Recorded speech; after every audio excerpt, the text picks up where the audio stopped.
So welcome to the second lecture of this lecture series. Last time we had some preparation and defined Dixmier traces. The functionals proved that that functional extends by linearity. So let me recall you this result, and then we discuss further the properties of this function.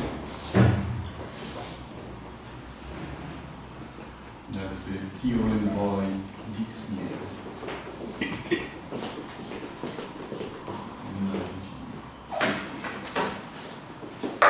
So we consider a function phi.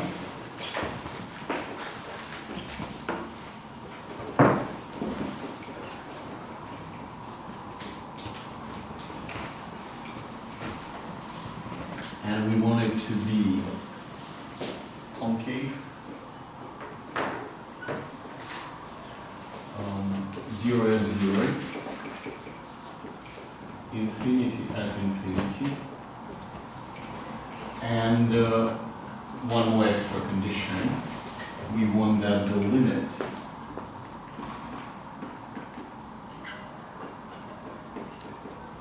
this limit to be 1 at infinity. So the function varies slowly, so not very fast. So we have this function, and then the functional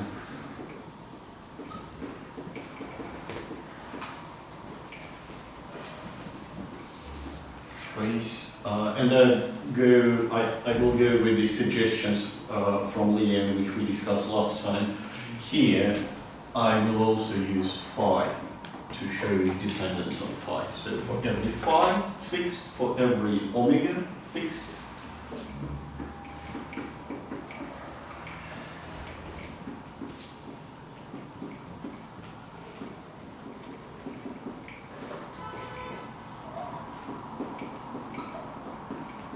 so we define this functional on the positive cone.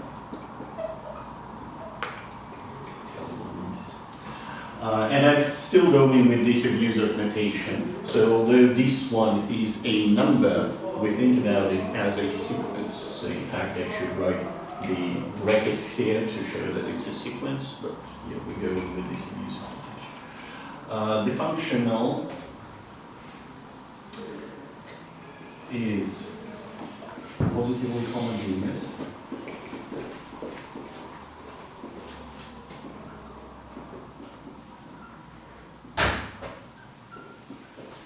And additive.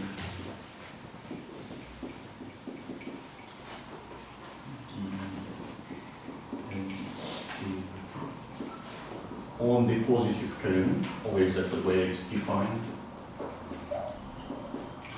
For every it's terrible. I'll show the other one. Noisy.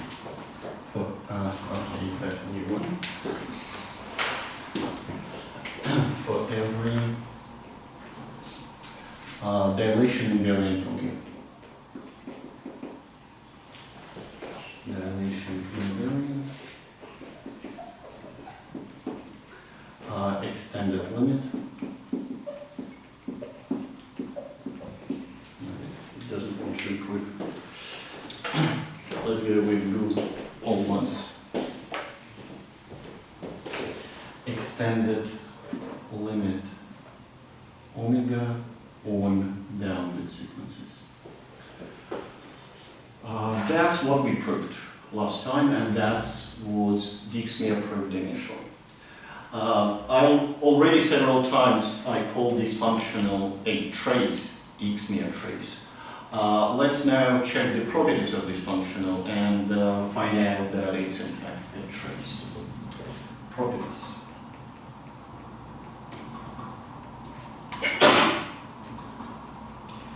Of trace phi. First of all, using the properties of singular values, we have that the singular values are unitarily invariant. So if we take any unitary u, then the singular values of the operator which is unitarily invariant to A are the same.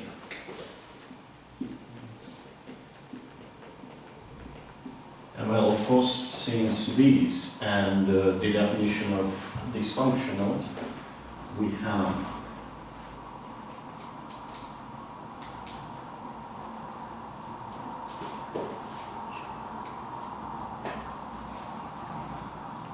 that this functional is unitarily invariant.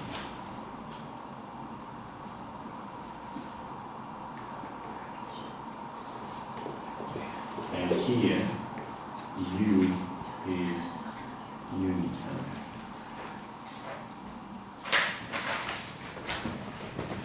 So, this functional is a trace.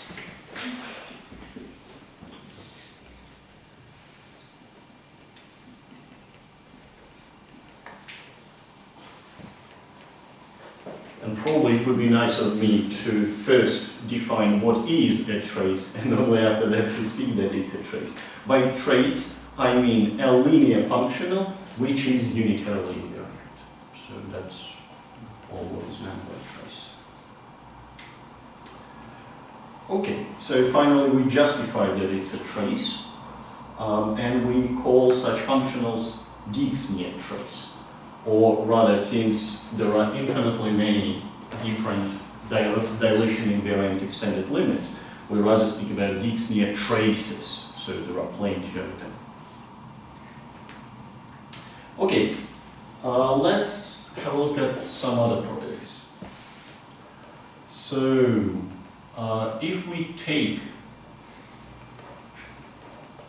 an operator A to be diagonal operator, and on diagonal we will take phi of 1, phi of 2 minus phi of 1, phi of 3 minus phi of 2, and so on. Then the partial sums of the eigenvalues of singular values of the operator, this partial sum is nothing but phi of n, because all the terms cancel each other out. So these operators do belong to the corresponding Lorentz ideal, and we clearly have that trace phi omega of this A equals to 1 for everyone. Because in this expression, we will have nothing but 1. This sum, this partial sum, equals to phi of n. And so it's just cancel each other out. And here, claiming that this is 1, we use the fact that extended limit is normalized, or rather extended limit take the value of the limit if the sequence is convergent. So from this one, we know that it's a trace. From this one, we get that it's non-trivial trace. So it's not zero everywhere. There is at least one operator where it's non-zero.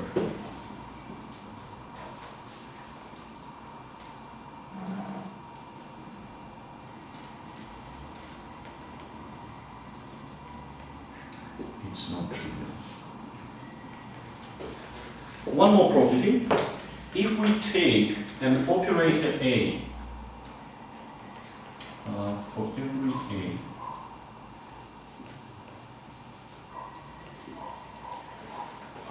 or for every finite rank A,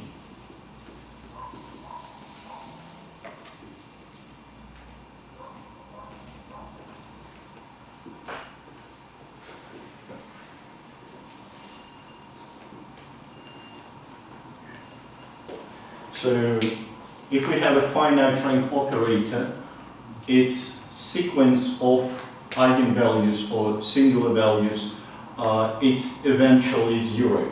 So what we have is that this partial sum is less than or equal to constant for every n. So this sequence of partial sums is uniformly bounded. Then, if we divide it by by 5n, which tends to infinity, the resulting sequence will vanish, and so since omega is extended limit, it will take the zero value limit.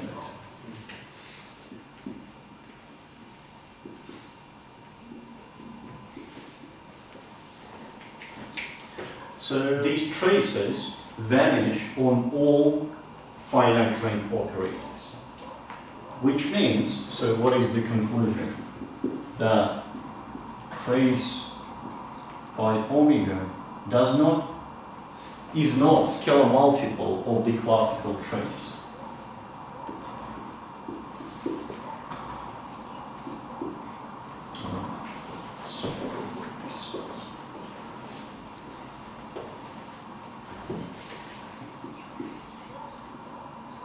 And this one is the classical trace.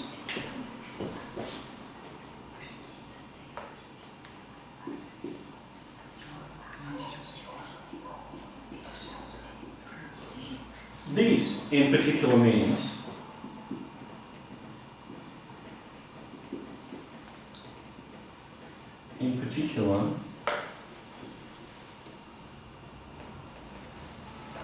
these traces are non-normal functions.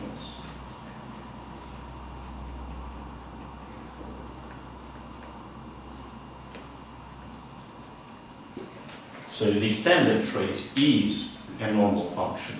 This one is non-normal function of these non-normal functions. So to sum up, what do we have? So we have Dixmier and so Jacques Dixmier constructed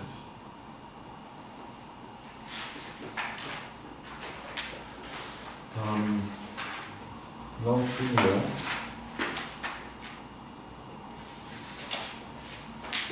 and non-normal traces on M5. So such traces, so the traces of which are non-normal, also termed singular.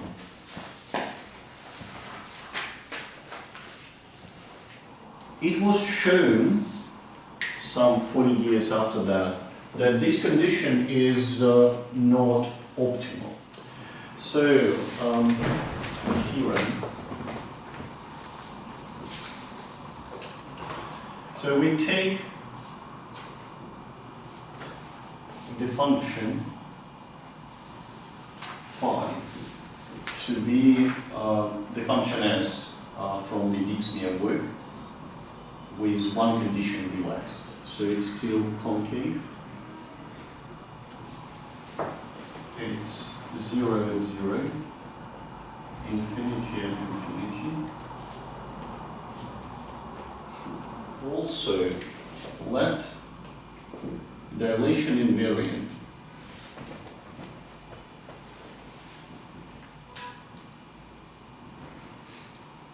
extended limit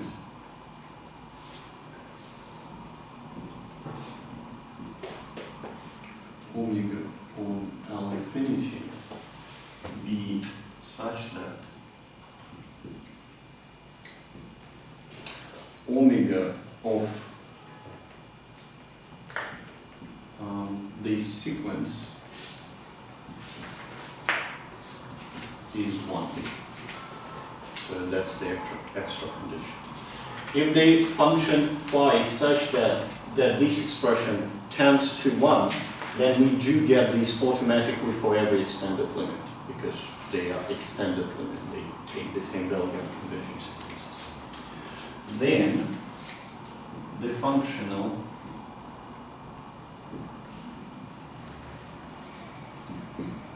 trace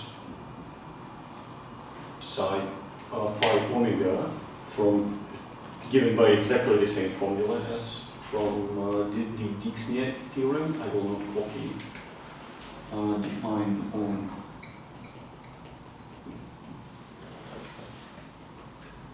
the positive cone is additive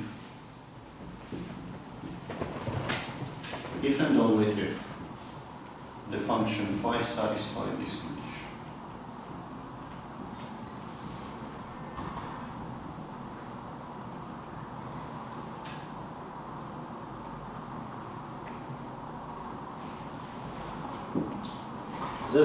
This is the if and only if condition, the criteria for the existence of Dixmier traces on the Lorentz ideals. So that limiting condition from the Dixmier is just sufficient, but it's not necessary. So every extended limit is positive functional, and so it is continuous. So let me write it here. So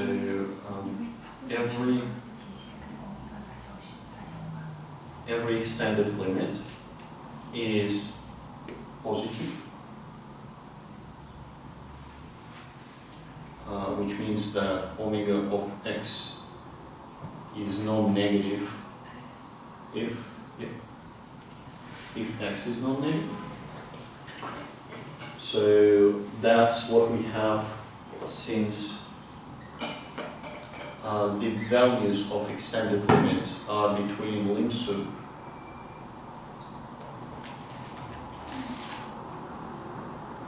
and lim if.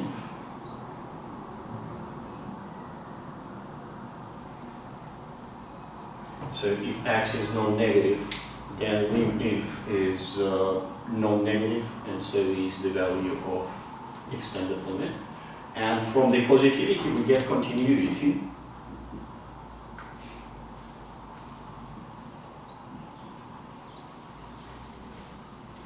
Is less than or equal to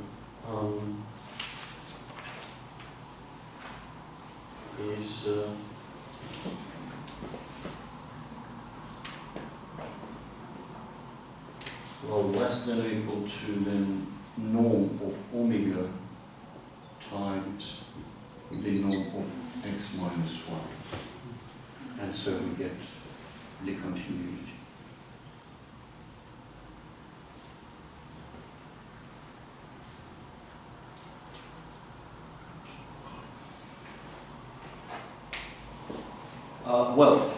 Dixmier traces, their existence was proved in 1966, and for good 40 years or 30 years, they were like just a counterexample to the existence of, or rather examples of traces which are different from the standard trace, from the classical trace. And for good 30 years, they were just counterexamples, and so they were good for nothing.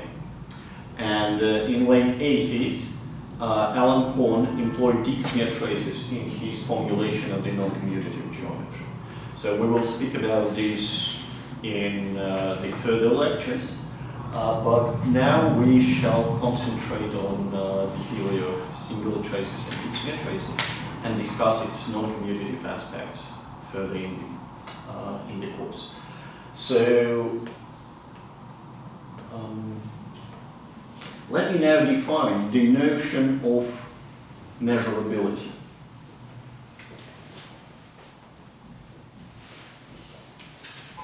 Definition. Let A be any subset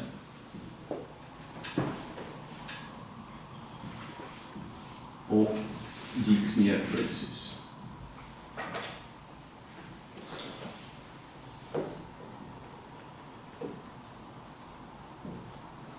An operator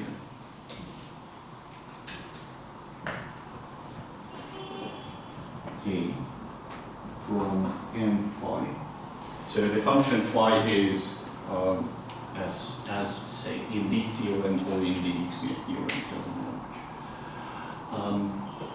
which. This operator is said to be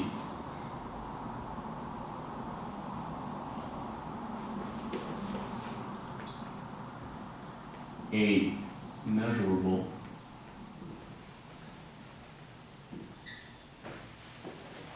so it's not a perfect choice of A and A. So the operator A is a straight A, and the subclass of Dixmier traces is a fancy A. Is said to be A measurable if trace phi omega of A equals to a constant, well, some number, complex number, for every element of this subset A.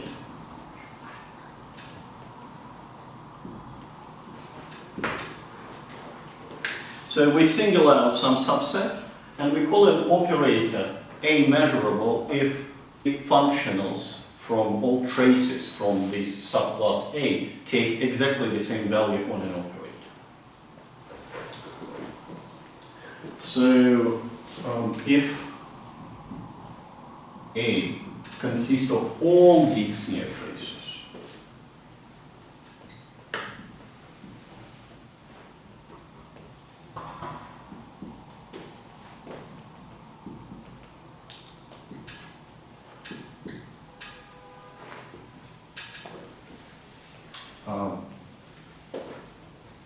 then the A measurability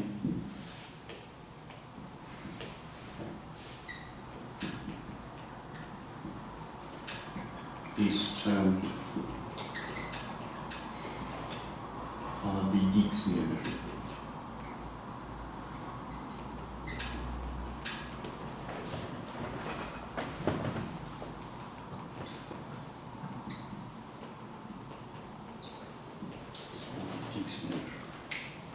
So the reason to introduce this general notion of A measurability is that various problems in noncommutative geometry are solved not for all Dixmier traces, but for some special subclasses of Dixmier traces with nice properties. And that's why when we're interested about the coincidence of all traces, we speak about some classes, subclass of Dixmier traces. The example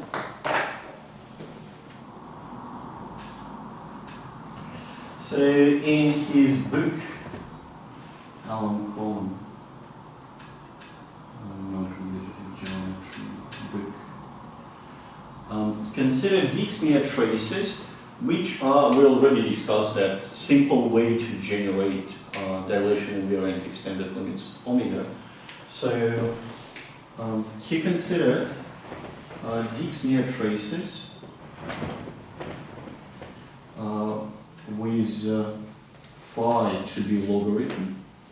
That's not critical for this discussion. And omega to be gamma composed with m, where gamma is any extended limit, and n of x is this operator.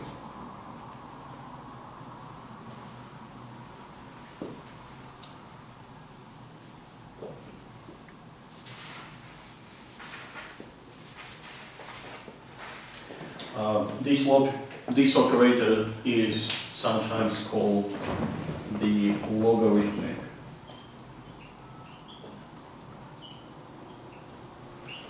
Cesarov operator. It's incredible. It's simply unbelievable.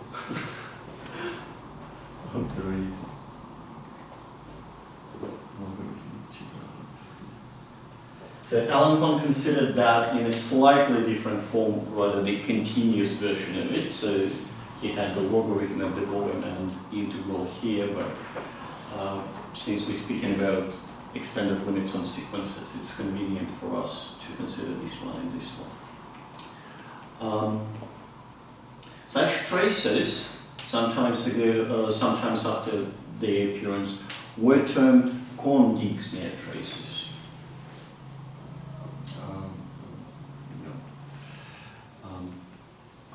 Trace 5 with omega to be like this are termed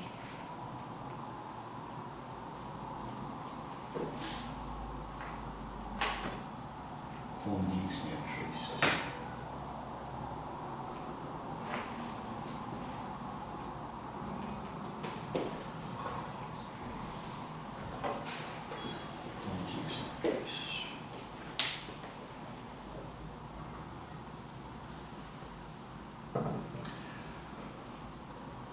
Okay.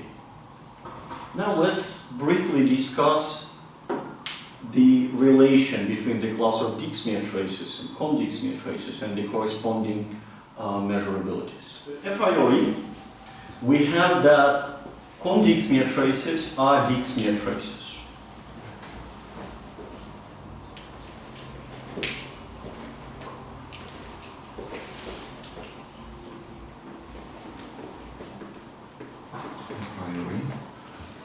I will denote Dixmier traces like this and Dixmier traces like this. So the fancy letters.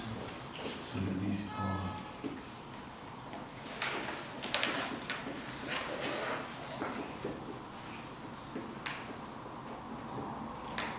Dixmier traces.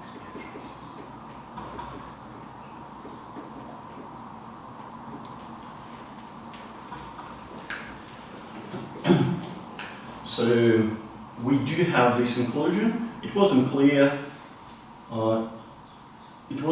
Whether these two classes coincide or not. It turned out that it's time to refer to some of my work. So Fedor Sokochev, myself, and Dimazan in that's the beginning proceedings of AMS in 2013. We showed that these classes are distinct even on the ideal M1 infinity.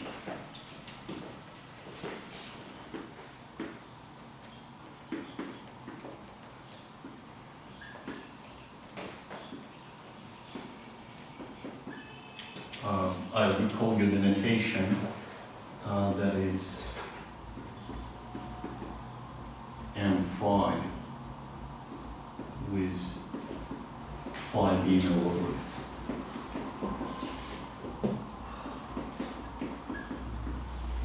So even on the classical ideal in non-commutative geometry, so this one is probably the most used ideal in the non-commutative geometry.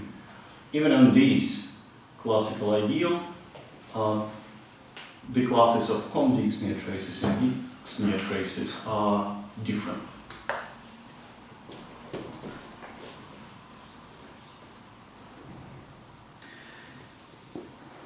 It also worth to mention here the work of Andre Pietsch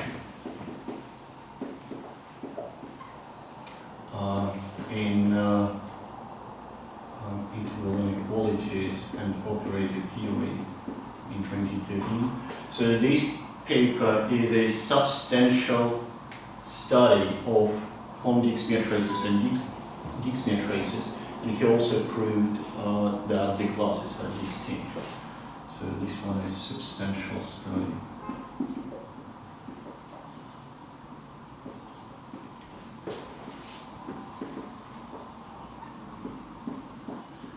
Dixmier traces and Dixmier traces.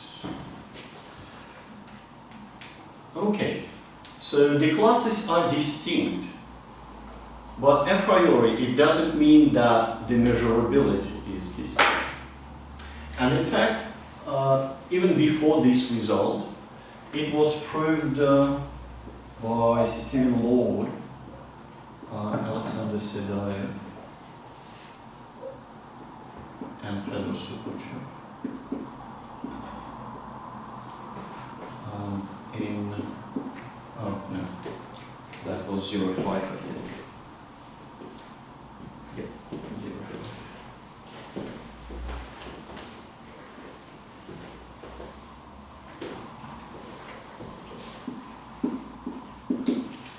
They proved that on, say, many Lorentz ideals, so phi just satisfy some extra technical condition.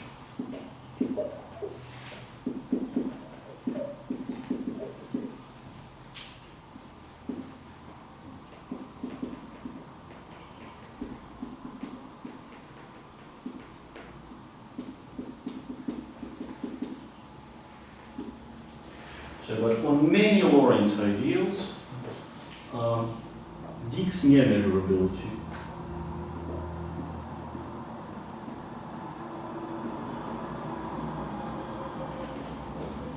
coincides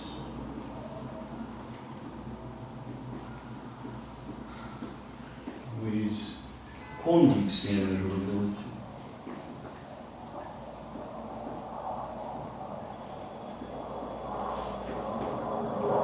For positive operators. So on the positive curve,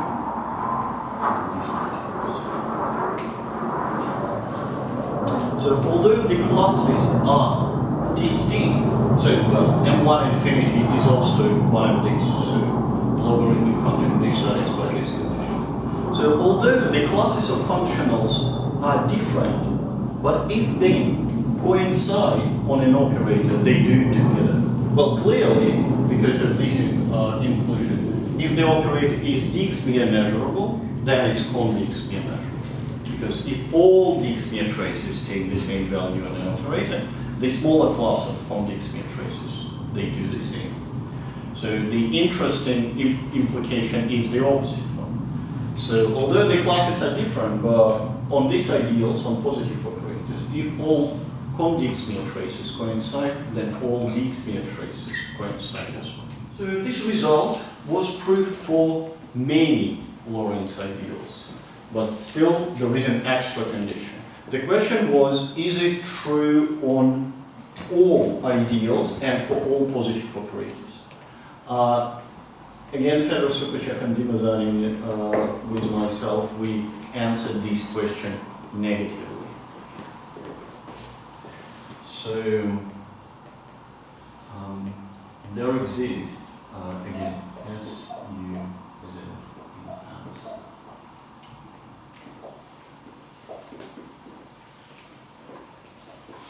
there exists phi, well, which is clearly does not satisfy that condition, such that not such that there exists phi, and there exists a positive operator from the corresponding Lorentz ideal.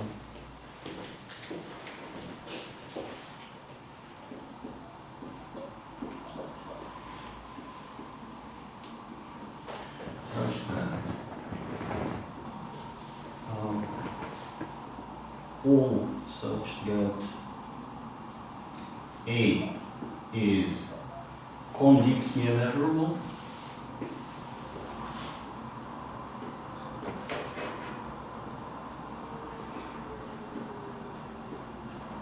but non-Dixmier.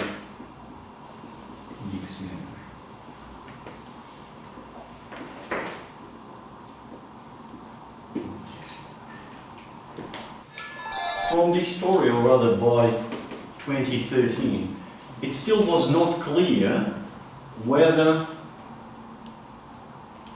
even for the simplest ideal, even for the ideal M1 infinity, it was not clear whether the measurability con-Dixmier measurability and Dixmier measurability coincide outside of the positive pair. So if we take not necessarily positive operator from M1 infinity, the question was, is it Dixmier measurable if and only if it's con-Dixmier measurable? The answer is yes, but it required some additional technique and several years. I will speak about that a little later. Any questions? Can I study the measurability of operator? Why to study? Yes. Dixmier traces used in noncommutative geometry to define an integral. And in the condition for the noncommutative integral, we asked that all Dixmier traces take the same value on that operator, so that it's independent of omega. So that's, in fact, the measurability.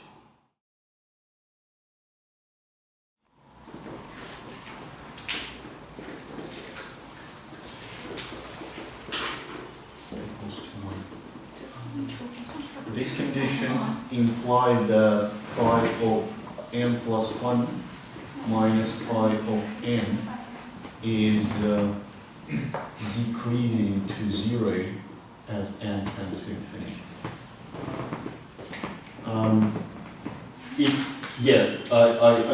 It can be proved directly using epsilon and delta in this things.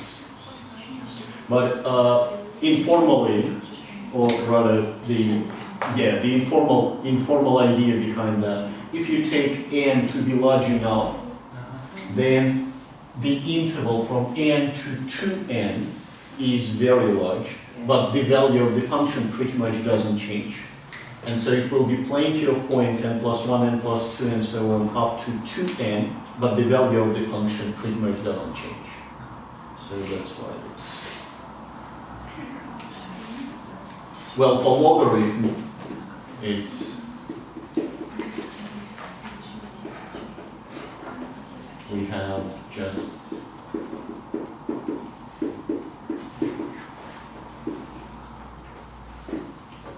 one plus 1, which is of course decreasing to 0.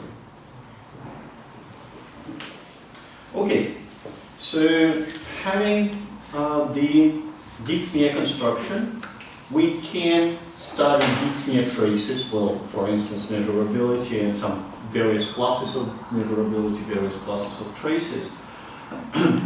But let's put it this way, the Dixmier construction of traces is not perfect in the sense that there are some disadvantages or inconveniences in the construction.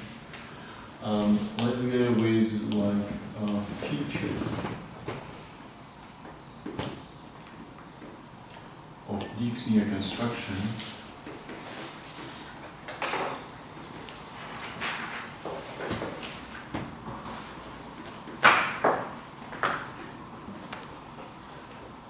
Which can be improved.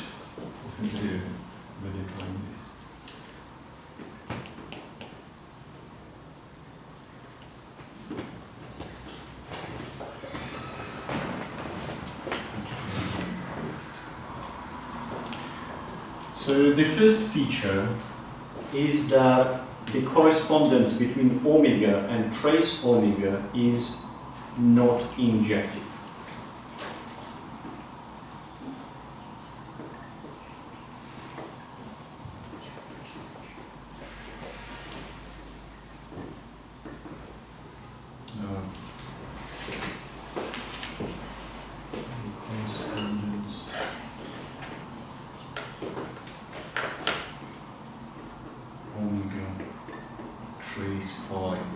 Phi is always fixed in all consideration. Is not injected.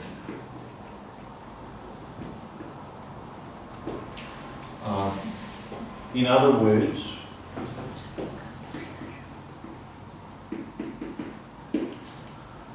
there exist extended limits, omega 1 and omega 2,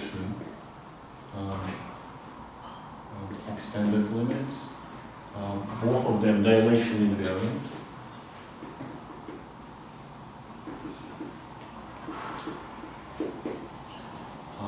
They are distinct, but they produce exactly the same Dixmier traces.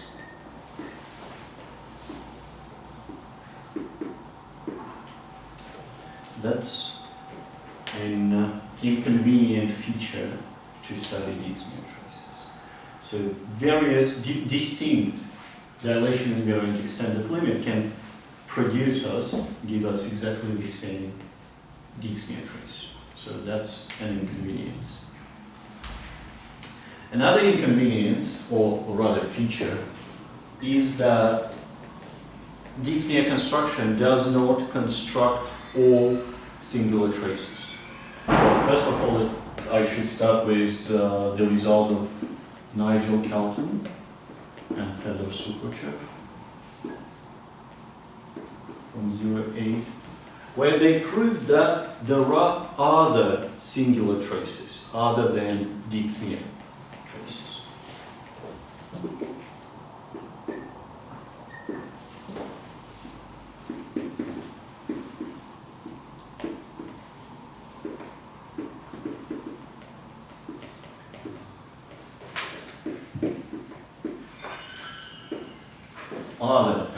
Other than Dixmier traces.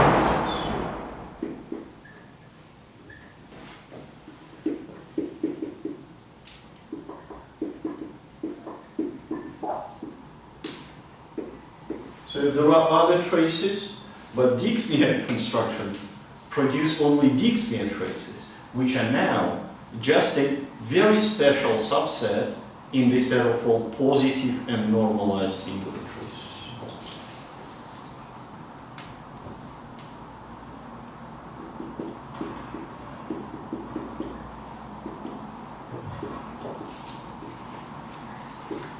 Dixmier traces form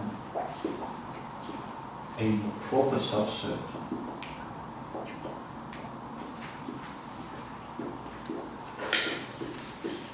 in this set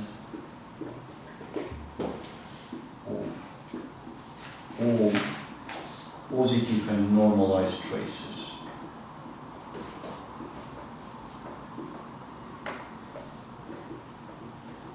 Singular.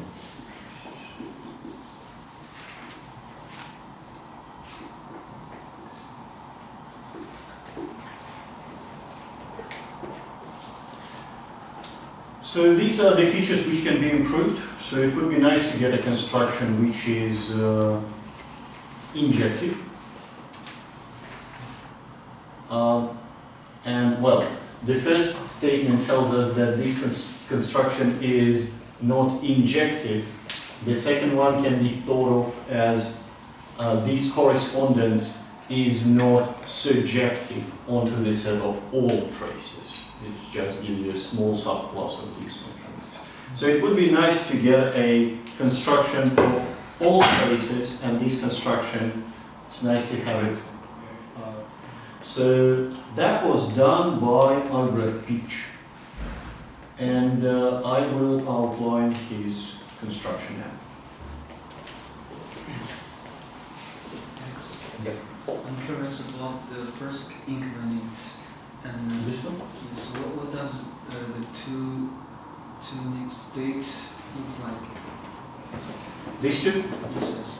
Yeah, I can tell you more about this. So we have seen already the logarithmic Cesaro. Now let's have a look at the usual Cesaro.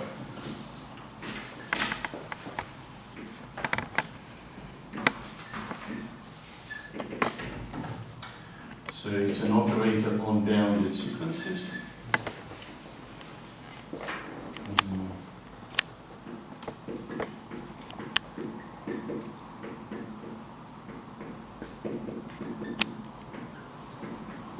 So it's like the arithmetic mean. So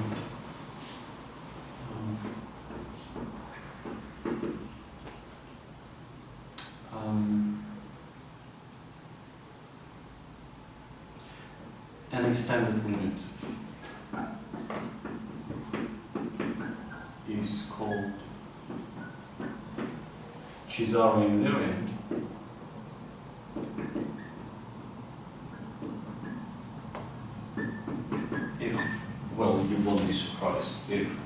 omega composed with C is nothing but omega.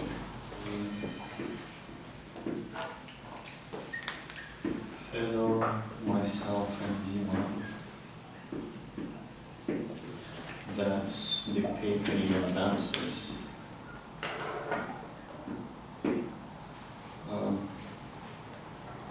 2013. For every dilation invariant,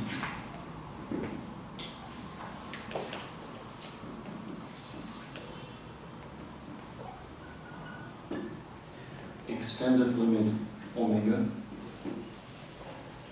there exists extended limit, well, it's not a good idea to call this omega again.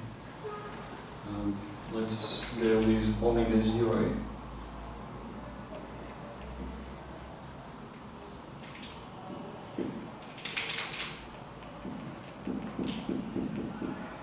Extended limit omega 0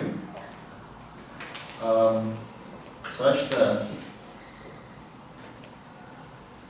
there exists extended limit omega 0 such that omega is omega 0. That's Thank you. Omega 0 is Cesare invariant and dilation invariant.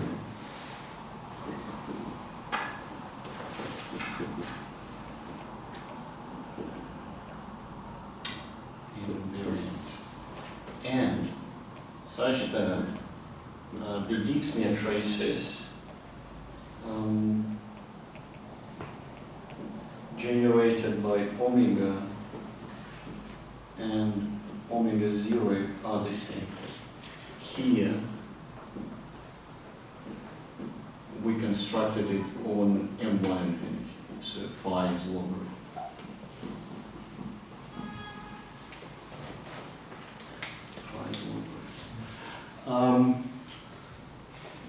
Few comments about that.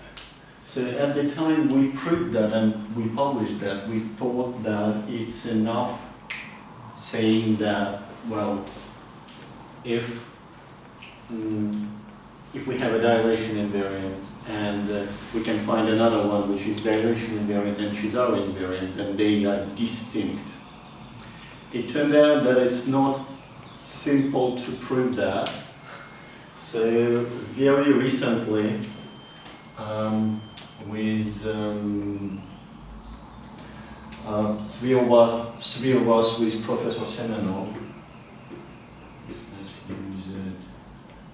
we proved that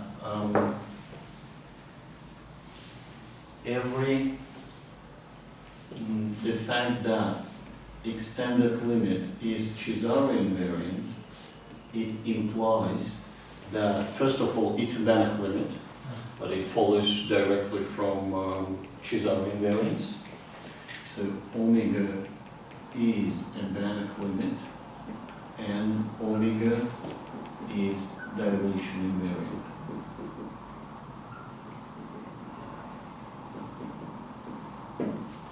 It's not even published yet. But what is more important, because possibly these two classes can coincide. So Cesare invariance implies shift invariance and dilation invariance, or Banach limits are shift invariant. But possibly these two classes can coincide. And then this result doesn't show the lack of injectivity, because the classes are the same. You take dilation invariant, extended limit, and you get the Cesare invariance for free. But in fact, there exists, that's another paper which is again not published yet.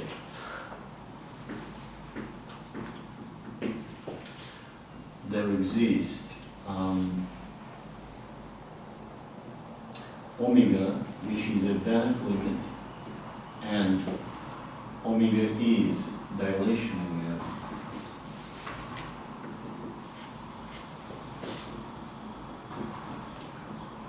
But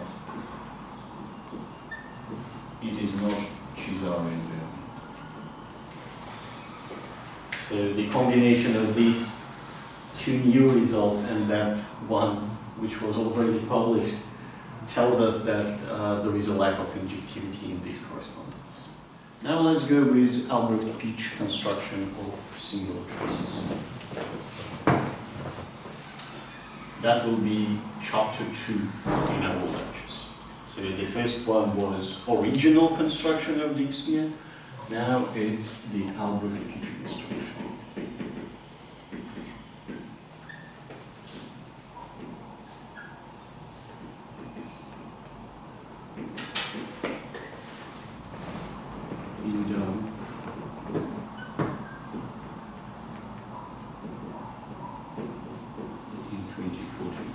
It was a series of papers where he developed his construction. It originated in his paper from late 80s, so the roots of this idea is in that paper already. And in series of papers he developed this construction. Again, further in the lectures, I will show you probably the ultimate development of this construction, which simplifies the construction of traces significantly. But so far, let's go with the origin and see how it works. Well, original Pietsch construction, because initially original construction was by Dixmier. So first of all, instead of using the singular values, we will use some other device for this. So the definition.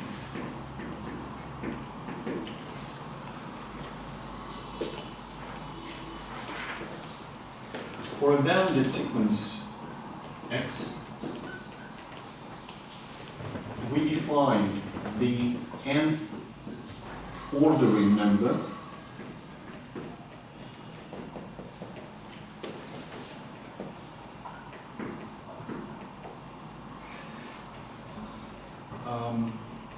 by setting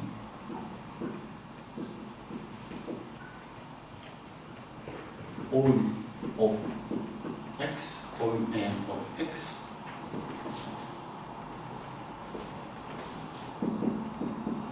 is supremum.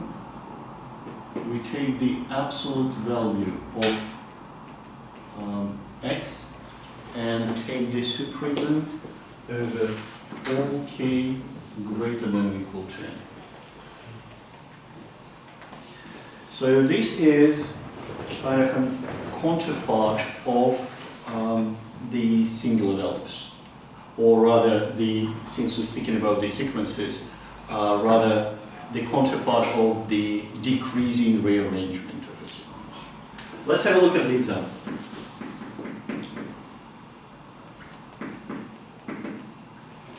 Let's take X to be 1, 0, 1, 0, and so on.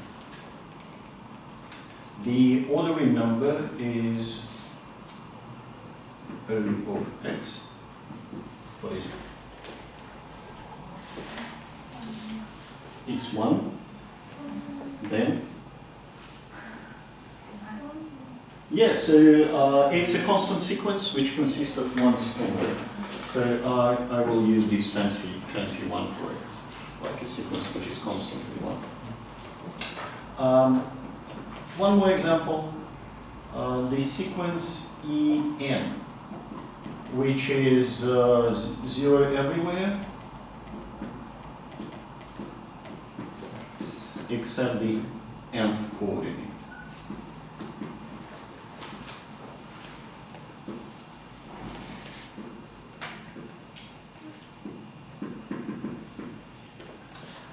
What is the ordering sequence of ordering numbers?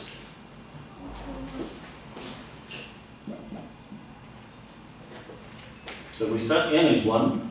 We take in the supremum of all xk's, of all coordinate, of all entries, starting from 1. 1. So now we're here. Yeah. That's the nth position, and after that is 0.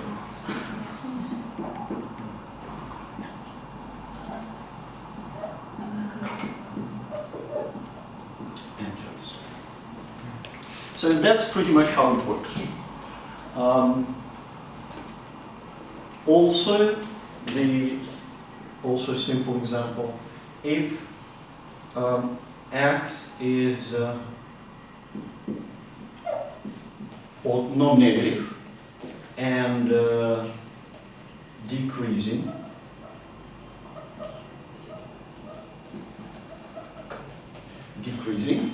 then all of x coincide with x.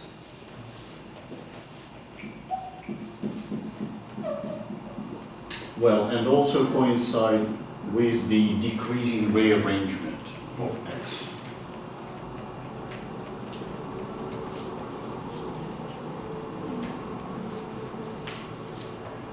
Any questions about this? Okay. So now we will use these two, the ordering numbers, to define a special class of ideals. Sorry, Alex. Yep. Which is the X star? X star is the decreasing rearrangement.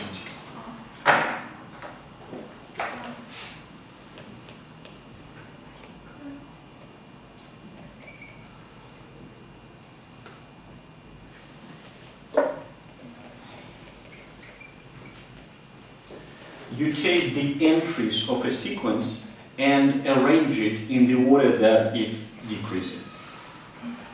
So, well, for this one, it's also will be 1, 1, 1, 1, 1. So they do coincide in this case. But for this one, it will be 1 and then all zeros. So it will be for any En, its decreasing rearrangement is E1.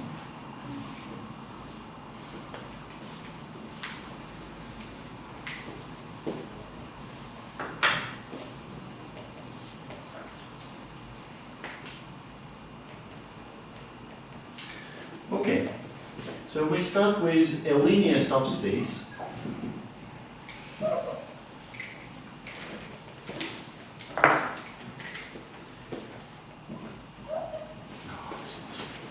The blue one is not sure. I think it's. Okay.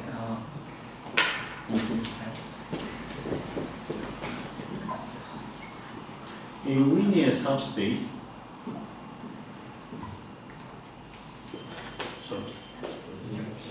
It's probably a good idea to put them like this. A linear subspace E from L infinity is said to be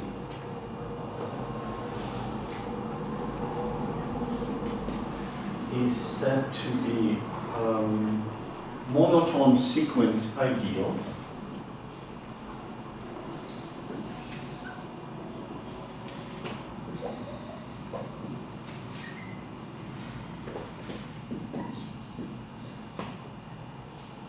If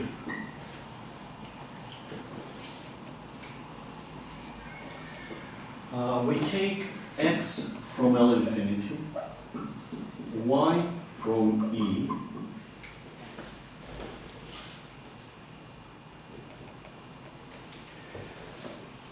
also we want the ordering numbers of x to be less than or equal to ordering numbers of y.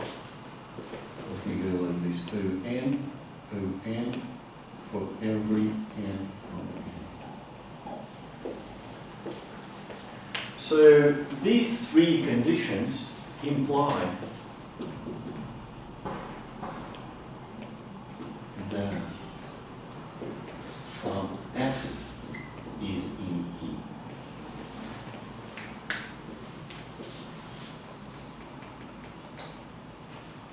So this definition is a counterpart of the definition of symmetric ideals. Okay, now you probably want examples of them.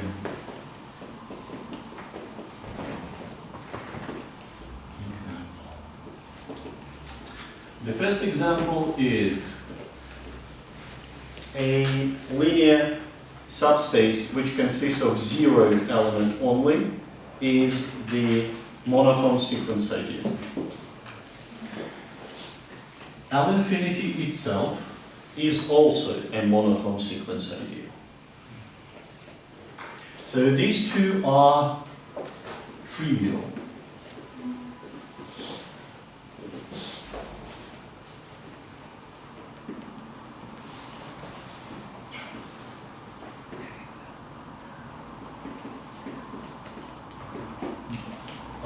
Trivial sequence ideals.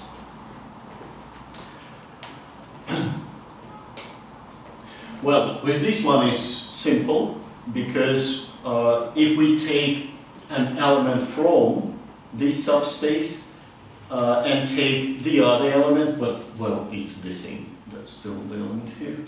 From L infinity, it's also simple because if you take E to be L infinity, so you take Y from E, X from L infinity, well, so it's already belong to L infinity, so it belongs to E. So these two are in fact trivial. The non-trivial examples is C0, the space of sequences converging to 0. It is the largest monotone sequence ideal.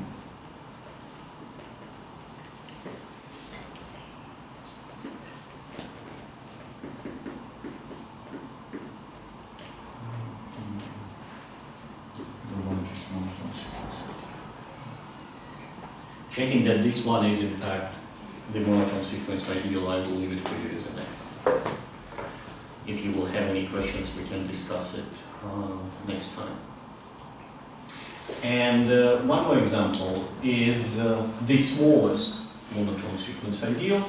It consists of all finitely supported, finitely supported sequences.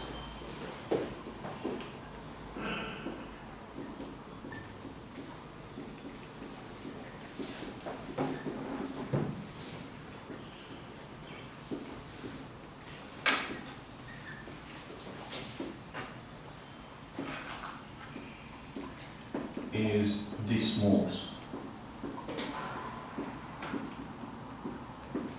Well, of course, by inclusion. The smallest monotone.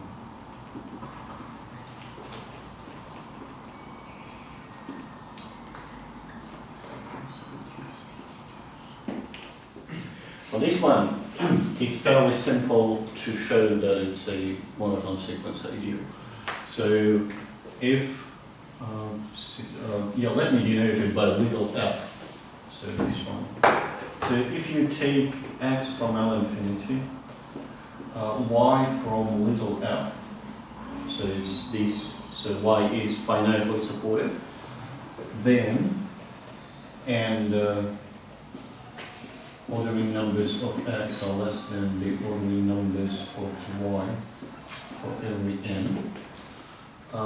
From these, we have that ordinary number of y is 0 for every n greater than or equal to n naught, for some n naught, because it's just finitely supported, just finitely many non-zero terms. Then, from these and these, we get that the ordinary number of x is also 0 for every n greater than or equal to n naught. From this inequality and this thing. And therefore, x is also finitely supported.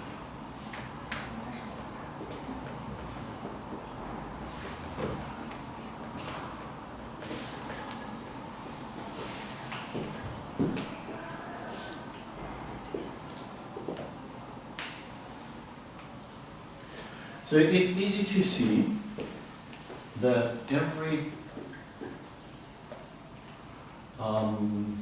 monotone sequence ideal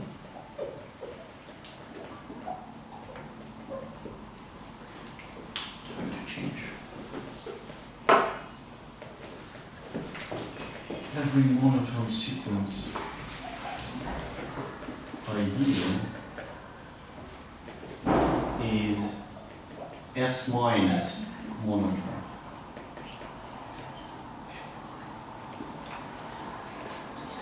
Because if you take a sequence from the ideal, apply S minus is the backward shift, so we remove the first coordinate.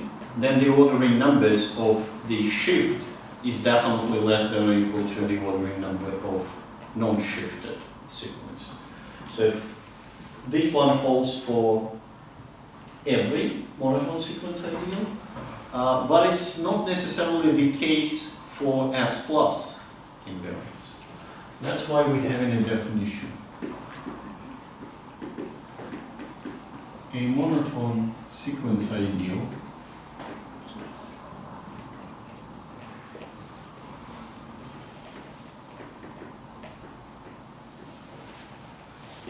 is said to be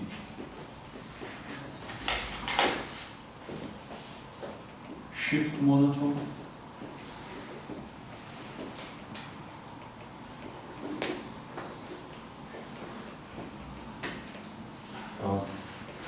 sorry. It should be every monotone sequence ideal is S minus invariant. Sorry about this.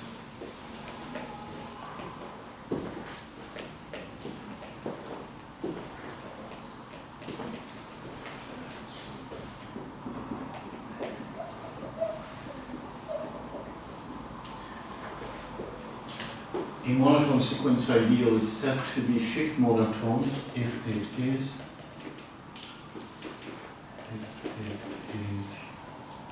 S plus invariant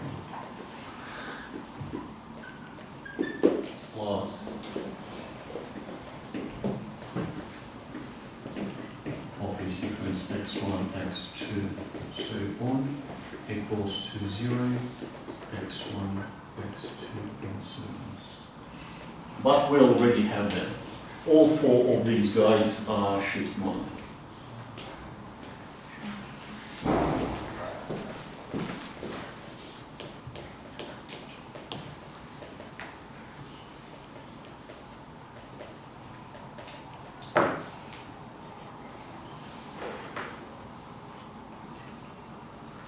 And I will give you one more example. So all four of these are shift monotone. I will give you one more example which we probably will need in the future. So one more example. Principal ideals.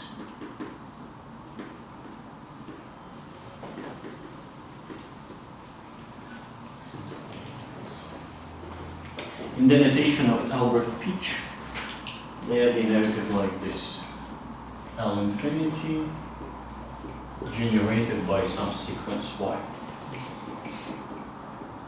which is the set of all x's from L infinity such that xn over yn is down. This is in fact the principal ideals because x is big O of y. So the usual definition of the principal ideals and sequences. Where of course the sequence y is decreasing or non-increasing, and eventually all the entries are positive. And the limit is 0.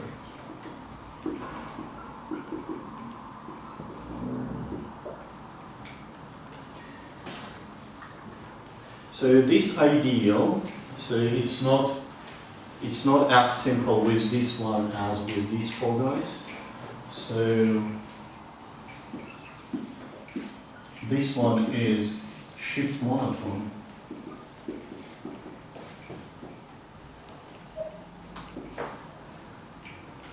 If and only if there exists a constant such that yn plus 1 less than or equal to c times yn.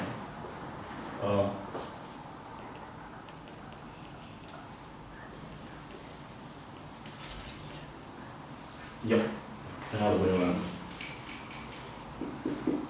Because this one is guaranteed with C equals, or well, as it was written before, is guaranteed with C equals to 1 because it's not increasing. So we need this condition. Okay. And having in hand this notion of shift monotone sequence ideals, we are about to state the main theorem from the Pietsch paper, and which is the construction of traces. And as we typically term the original construction by Dixmier, we term the Dixmier construction. This one is naturally to be termed the Pietsch construction. This definition guarantees, well, in general, we can define principal ideals by any sequence Y, so it doesn't matter. But this condition guarantees that this one, first of all, sits in C0, so it consists of all sequences convergent to 0, and it also guarantees the shift mode. And now is the main result from that paper of Pietsch. It's theorem 6.2 in his paper. First, there is one-to-one correspondence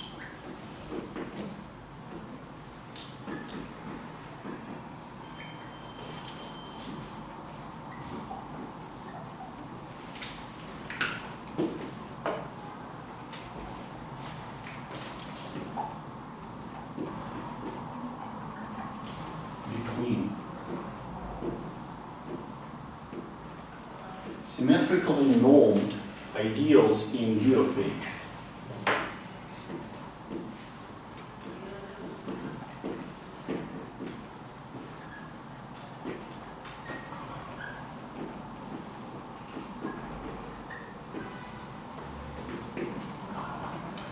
symmetrically normed ideals E in V of H and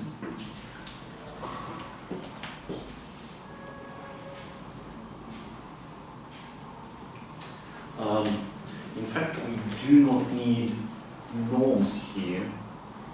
It will also hold for normed or quasi-normed or even delta normed. I will just write here symmetric operator ideals.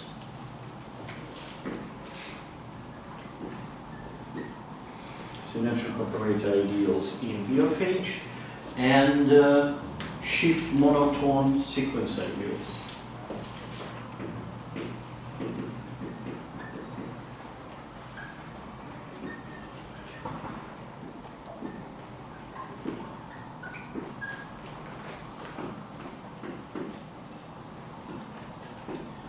E in C0.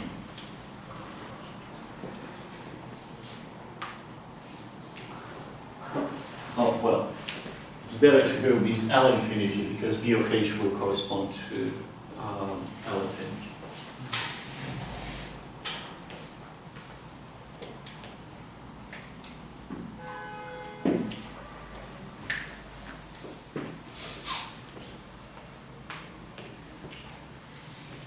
That's the first part, and the second part is in fact the construction of traces.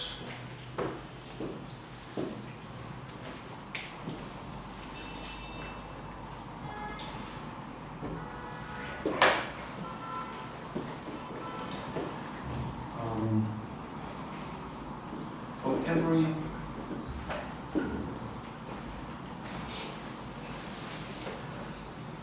linear function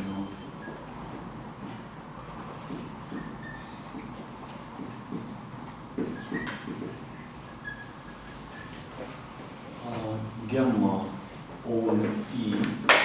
E is shift monotone sequence ideal from the first part, such that gamma is 1/2 S plus invariant. So it's not shift invariant, it's half shift invariant.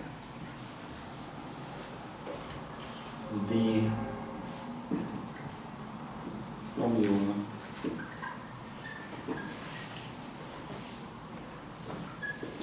tau of A equals to gamma, or yeah, we can go with tau gamma.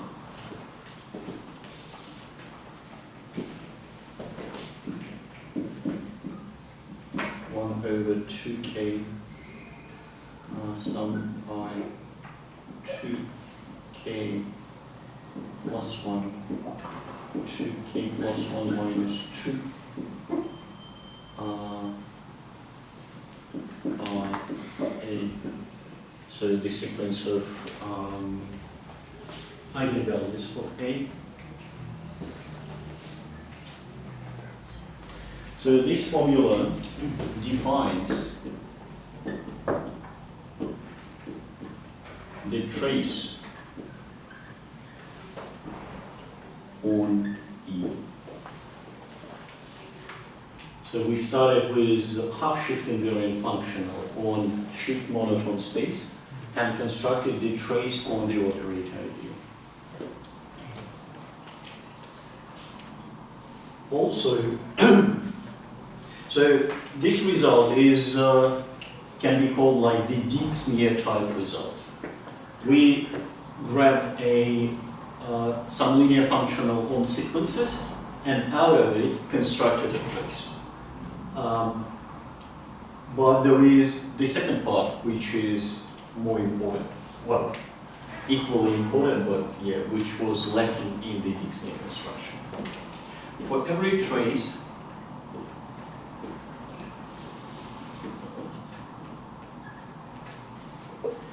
tau on E, the functional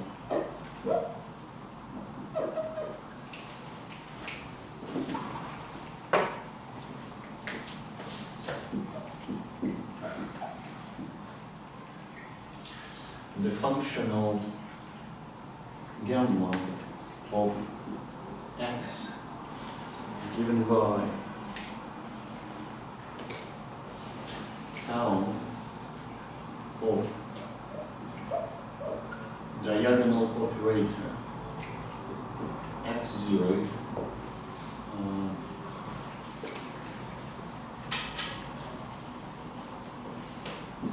x1 two terms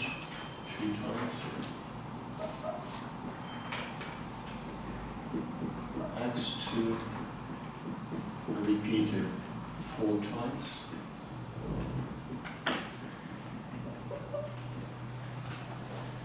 and so on. Xn is repeated 2 to the power of n times.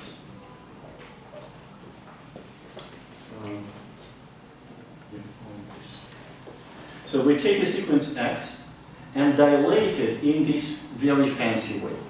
So the zeroth term repeated only once, the first term repeated twice, the second term 4 times, the nth terms repeated 2 to the power of n times. So we get this dilated sequence.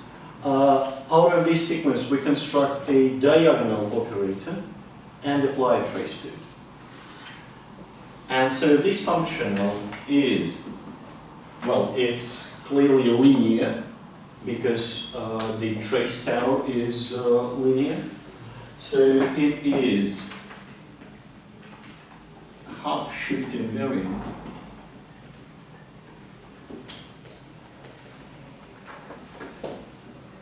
on E. What is the advantage of this Pietsch construction? So even in the first part, which is a Dixmier type result, it is much more than in the result of Dixmier. First of all, it allows us to construct traces on any symmetric operator ideal, not only on Lorentz ideals, on any. But this result does not say anything about the existence. So there are ideals with no traces on it. in this case, the corresponding shift monotone sequence ideal will not have any half-shift invariant forms. But in general, if there are forms, S plus over 2 invariant, then we get traces on the corresponding operator ideal. Also, we don't need here the extension by linearity. So it's not defined on a positive cone and then extended. It's already defined by a single formula on the whole ideal. The second part is the converse of this statement. So, which shows us the correspondence, the one-to-one correspondence between S plus over 2 and traces on the corresponding ideal. It actually should be added here that as a remark. Because on the way it's stated, it's not clear. So if you start with omega, get tau omega, and from this tau omega, you go, let me get a real abuse of notation, since this is constructed from tau. So now, I will use the second part to construct omega tau for this tau. So it will be omega tau omega. Then we get that omega. Oh, what is omega? It's gamma. Gamma coincides with gamma, tau gamma. So this is in fact a bijective correspondence. So you start with half-shift invariant functional, construct a trace. From that trace you construct the shift invariant functional, and you get exactly the same functional you started with. So, we have already discussed the advantages, one of the advantages of this construction.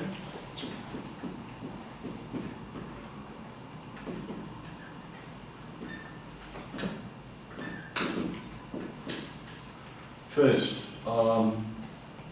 the correspondence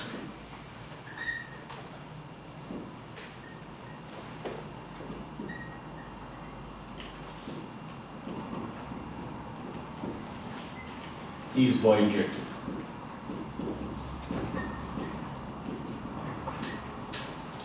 The correspondence is bijective, so it's one-to-one. First of all, it's one-to-one, so if you have distinct gammas, you will get distinct traces. But moreover, it's bijective, so it's surjective.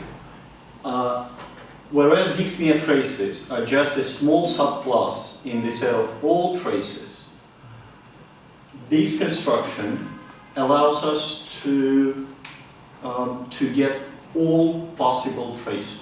Not only Dixmier traces, not only positive normalized traces, not even only continuous traces, not even bounded traces. Oh, well, continuous and bounded, that's the same. Yeah. So it's all traces. We do, using this construction, we can even get non-continuous traces. So that's the first advantage. The second advantage, okay, yeah, that was the second advantage. It produces all traces. Yeah, it's in fact in the first one. Produces all traces. However, it also has a disadvantage.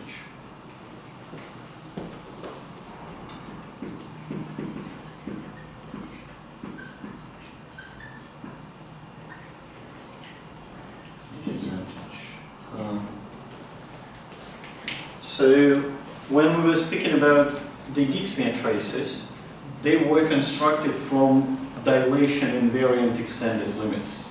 And there is quite well-developed theory of extended limits on bounded sequences.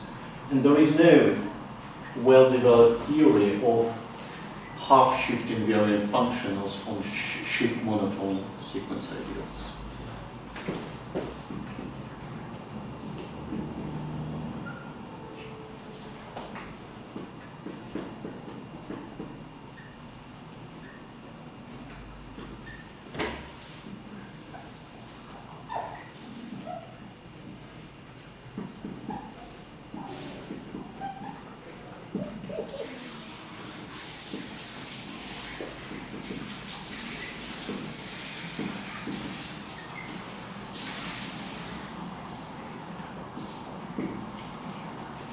So that's the disadvantage.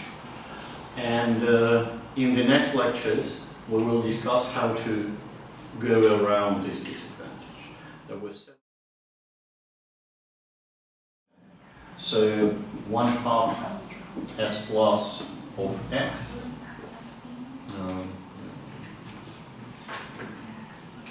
of x0, x1, x2 is just 0, x0 over 2, x1 over 2, x2 over 2.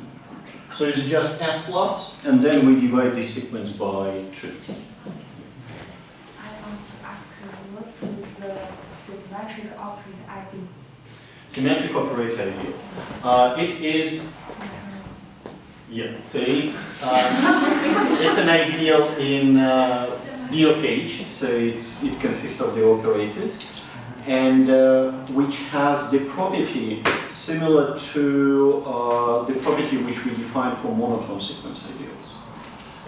So if you take an operator A from Pietsch and the operator B from the ideal, such that mu k of A less than mu k of B, yeah, then A belongs to B. So that's why I was saying that the monotone sequence ideals are the counterpart of the symmetric operator ideals.